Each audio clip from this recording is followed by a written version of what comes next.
How to stay safe in crypto and not lose everything. Crypto is exciting. Really?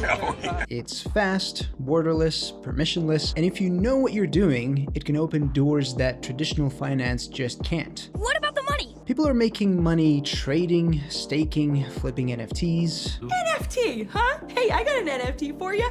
No fucking thanks. Farming yields, and jumping into the latest ecosystem before it goes mainstream. That's quite a lot. But alongside all that opportunity, there's danger, and it's everywhere. Because crypto isn't just attracting innovators and early adopters, it's also attracting scammers, hackers, and full-on cyber criminals. Why? Well, it's simple. Crypto is money, and it's money that doesn't come with a built-in safety net. Easy money. There's no forgot my password button, no customer support hotline, no chargebacks or fraud protection. And if someone drains your wallet, that's it. It's game over. Just like that? Just like that. And that's the part no one talks about during the bull runs. Just going to ignore that. While influencers are hyping the next big token, while crypto Twitter is shouting "Wag me" and Discord is buzzing with whitelist FOMO, there's an entire underground economy of people designing ways to steal your funds. When will they stop? They don't need to know you. They don't need to hack your wallet with some advanced quantum code. Most of the time, they just need you to click on the wrong thing, or trust the wrong person, or move too fast. Concentrate, Leela, concentrate. And make no mistake, these aren't amateurs. Some of the smartest minds in the world are building decentralized protocols, L2s, privacy networks, and some of the smartest criminals are building lookalike sites, phishing scripts, and wallet draining contracts. It's tech arms race, and regular users are stuck in the middle. So if you're in crypto, whether you're holding, trading, minting, or just exploring, you need to understand the risks. Oh, okay. No, I understand. It's too much. It's okay. You need to know how people actually get robbed and how to spot the traps before they get you. Because in the space, ignorance is expensive. Let's break it down. Let's start digging. The bad side of crypto nobody talks about is crypto being different from traditional finance in one fundamental way. As I mentioned, there's no safety net. There's no oops button, no chargeback system, no 1-800 number to call when things go sideways. And if you send funds to the wrong address, they're gone. If your wallet gets hacked, gone. If you get tricked into signing a malicious transaction, still gone. This isn't like a stolen credit card that you can freeze. It's final. And that's exactly what makes crypto so appealing to scammers. It's easy to see why. Because if they succeed, even once, they don't need to worry about getting the money out. There's no intermediary to stop the transfer, no third-party fraud team watching the logs. Once those funds hit their address, it's instant, irreversible profit. And this isn't just a few isolated scams run by opportunists in Telegram groups. It's a massive global problem. In 2022 alone, over 3.8 billion was lost to crypto hacks. Add in rug pulls, phishing scams, fake apps, Ponzi schemes, and wallet drainers, even DNS hijacks, and the number gets even uglier. There's a reason entire companies exist just to track and investigate these thefts. There's a reason Chainalysis puts out yearly crypto crime report, because this is the industry's shadow economy, and it's thriving. They'll kill you 5 times before you hit the ground. What makes it worse, the space moves fast. New protocols launch every day. Smart contracts get updated. Tokens fork, trends shift, and that speed creates confusion, which the scammers use to their advantage. I'm confused. It doesn't matter if you've been in crypto for 5 years or 5 minutes, you can still get hit. It only takes one moment of distraction, one fake airdrop, or one bad signature. No. Wait.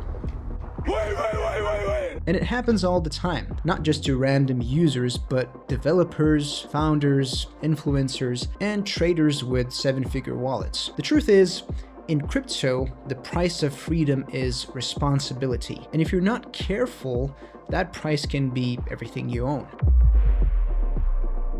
Let's look at the most common crypto scams and real examples. Let's start with the scams, the human side of crypto crime. These aren't hacks or technical exploits. These are psychological operations. They're designed to manipulate your trust, your curiosity, your greed, and sometimes even your loneliness. And they work over and over again. Let's take a look at rug pulls, the classic exit scam. A project launches, hypes itself with flashy marketing, catchy tokenomics, maybe a celebrity endorsement or two, and people FOMO in. Then, once the team collects enough liquidity or tokens, they drain the smart contract and disappear. One of the most infamous ones, the Squid Game token rug pull in 2021. It capitalized on the popularity of the Netflix show, claiming to be a play-to-earn game. The price skyrocketed, at one point over 75,000% in just a few days. Then suddenly, the devs shut everything down and ran off with over $3 million in investor funds. No game, no refunds, just vapor. Nothing left. Nothing left.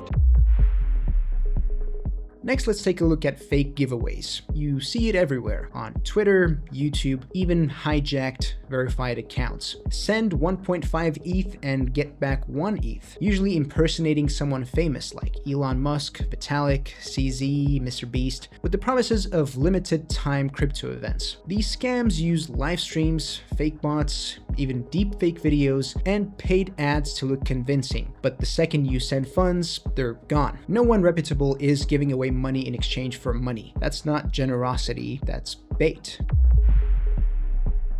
Next, we have phishing sites. This is where people really get trapped. Scammers clone popular platforms like MetaMask, Uniswap, Ledger, Phantom, OpenSea, right down to the fonts, color, and interfaces. They buy domains that look almost identical to the real ones. MetaMask.io becomes MetaMask.wallet, Uniswap.org turns into Uniswap.app. They look identical. I mean, they could be twins. And you think you're connecting your wallet to interact like normal, but every click is being logged. Sometimes they ask you for your seed phrase under the guise of account recovery, and once you enter it, they clean you out. Next, we have the investment fraud, and this one usually starts in DMs, Telegram, Discord, Twitter. Someone messages you out of nowhere. They're polite, helpful, and maybe even flattering. They talk about an exclusive opportunity, a trading group, AI bot, secret arbitrage strategy. At first, it might even seem legit, and you deposit some funds and they show you a fake refunds on dashboard. Try to withdraw, they say there's a tax, a processing fee, another deposit needed. I scammed you, man. Eventually, the site vanishes, or they stop responding, or you're blocked. And that VIP platform you trusted, well, it was a front from day one. The most interesting are romance scams. This is one of the most painful forms of crypto fraud. It doesn't start with crypto, it starts with connection. You meet someone online, maybe on Tinder, Instagram, or a random friend suggestion. They're kind, patient, genuinely interested. They build trust over days, weeks, or even months, and then one day they mention they're into crypto. Hey, didn't see that coming. Maybe they ask for help sending funds, maybe they offer to teach you how to invest, and you think you're doing something together, building trust and wealth. But it's all scripted, and once they've drained you out, they vanish, or even worse, they try again. People have lost hundreds of thousands, even millions to these kinds of scams. Because it's not just financial, it's emotional warfare. The scams keep evolving. New variations, new narratives, new tech, but the core is always the same. Get you to trust the wrong thing, and act before you think. Now let's talk about the more technical side of losing your crypto, the attacks that don't rely on emotion or trust, just one wrong move, one moment of inattention. These don't require a long con or sweet talk. They exploit weaknesses in your device, your habits, or the very infrastructure of the web, and they are brutal. You guys just got hacked. First, we have the seed phrase theft. This is the holy grail of attackers. Your seed phrase, those 12 or 24 words, is everything. It's your wallet, your funds, your access, your identity. And if someone gets it, They don't need to hack you. They don't even need your device. They just open a new wallet, restore it with your phrase, and drain you. Some attackers create fake versions of popular wallet apps that ask for your phrase during setup. Others pose as support agents on Discord asking for your seed phrase under the pretense of helping you recover your funds. Even seemingly innocent Google forms that have been used to collect them. It only takes one paste, one moment of confusion, and everything is gone.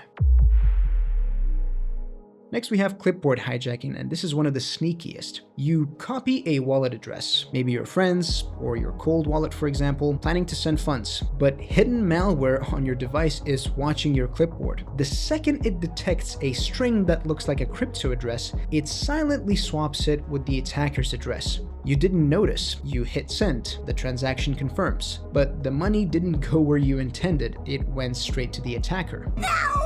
And unless you double check the full address, which, let's be honest, most people don't, it's too late. Double check. Triple check.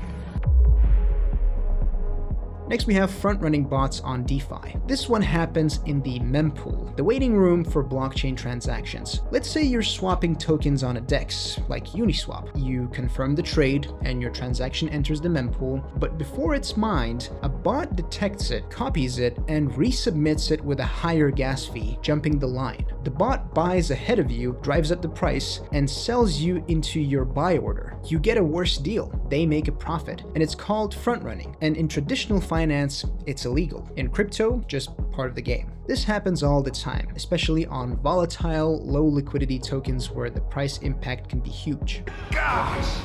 Can I not get a break here?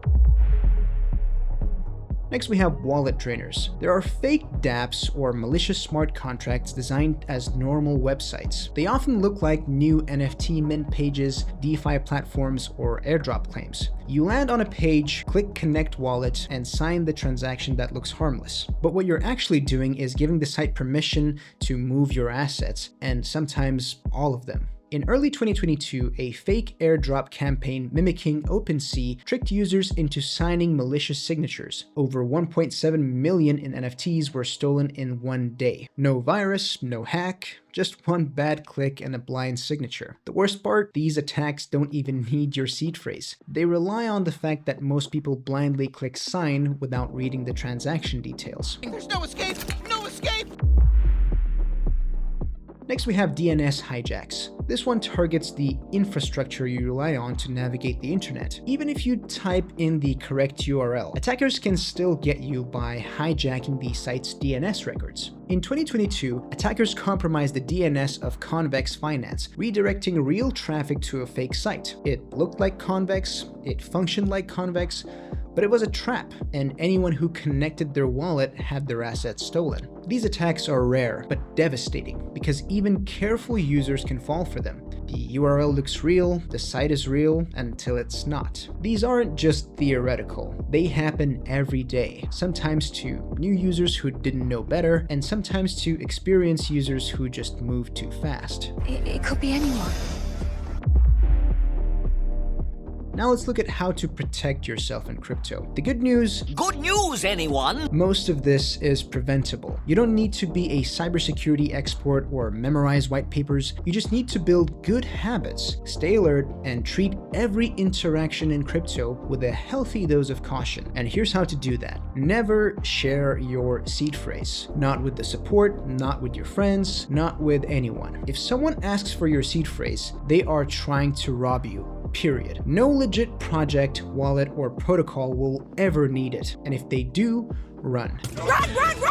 Always make sure to double check the URLs. Phishing sites are everywhere and they often look perfect. Bookmark the real sites you use like MetaMask, Uniswap, OpenSea, Ledger, and never click links from Twitter replies, Discord DMs, or free airdrop emails. If you're not 100% sure it's legit, don't go there. Wait, scam? Always make sure to use a hardware wallet. Now, if you hold anything of real value, get it off your browser wallet. A hardware wallet like Ledger or Trezor keeps your private keys offline. So even if your device gets compromised, the attackers can't confirm a transaction without physical access. It's one of the best investments you can make in this space. Also, don't click auto-sign transactions. Signing something in your wallet isn't harmless. It can be a contract approval, a message grant, or even a drain trigger. Always check what you're signing, especially if it says set approval for all. Never sign anything you didn't understand. Sign here. Also, don't forget about revoking token permissions regularly. Every time you interact with a DeFi app, you give it permission to move your tokens. Those approvals don't expire. Use tools like revoke.cash or Etherscan's token approvals page to audit and clean up old permissions. If you're not using the dApp anymore, cut its access. And also, beware of the urgency. Scammers thrive on pressure. You've won an NFT, claim now. This token is launching in 10 minutes, get in fast. If you don't act, your wallet will be suspended. And that's all noise. Real opportunities don't require panic clicks. And the best of all, you can use two-factor authentication on everything, especially on your centralized exchange accounts and the emails tied to your wallets. And also use an authenticator app, not the SMS. It's a basic layer of protection and it can make the difference between a close call or a total wipeout. And also make sure you separate your wallets if you need to. One for DeFi, one for NFTs, one for storage, and one for testing unknown sites. Don't keep all your funds in the same address. What address? No address. That way, if one wallet gets exposed or compromised, the rest stays safe. And be sure to stay skeptical. If something sounds too good to be true, it is. If someone messages you with a sure thing investment, it's bait. If a random person online wants to help you get rich, they want your crypto. Crypto rewards curiosity, but it also punishes blind trust. I believe you. And finally, the space is still young. The tech is powerful, but the responsibility is fully on you. Crypto gives you control, and that's a double-edged sword. Because once your assets are gone, no one is coming to save you. So stay sharp, take your time. And if something feels off, trust your instincts. In crypto, that instinct might be the last line of defense you've got. Again, crypto gives control, but with that control comes the responsibility. There are no banks to protect you, no chargebacks, no fraud departments. That's the beauty and the danger. But if you stay sharp, take precautions, and treat every click like a potential risk, you'll be way ahead of most people out there. Because in crypto, the best kind of flex is not getting rugged. Stay safe, stay paranoid, and don't get drained. If you like this video, click like, subscribe, and follow for more.